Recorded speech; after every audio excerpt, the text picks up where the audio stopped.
years after. Well, I'm very happy that Star Cinema did this project to digitally remaster Masalaangit.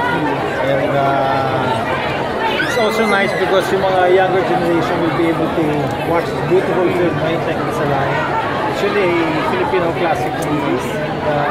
It's just right na mapanood nila. And I'm very thankful for ABS Cinema and Sigel Reyna Film. Ano ka importante sa itong pelikula?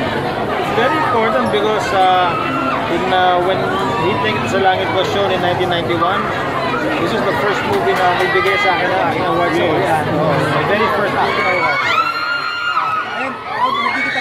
Nakita kayo niyo lahat ngayon. Oo nga, I'm happy that everybody's here. Si Don is here, si Direk is here, si marami dito, yung other actors in the movie are here. What do you feel na after several years mapapanood mo na ang digital?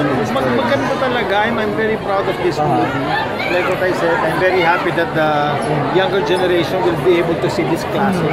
What is your most vivid memory ng ginagawa mo? Ano yan? What is your most vivid memory ng ginagawa mo? Well, on record, dito kami naging mag-boyfriend-girlfriend ni Don Silueta sa movie ito.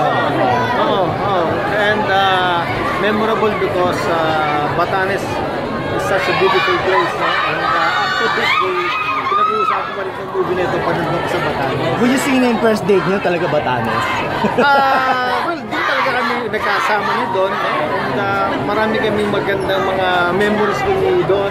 Shooting the movie, being together, knowing each other.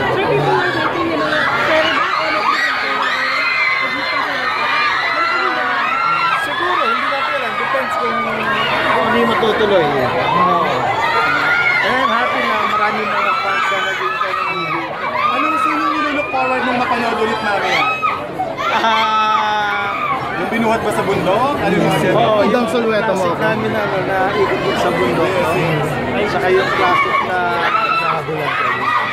Umalis ako ng bahay na nag-revenge, binalik ako. Na mayaman na ako. Move tayo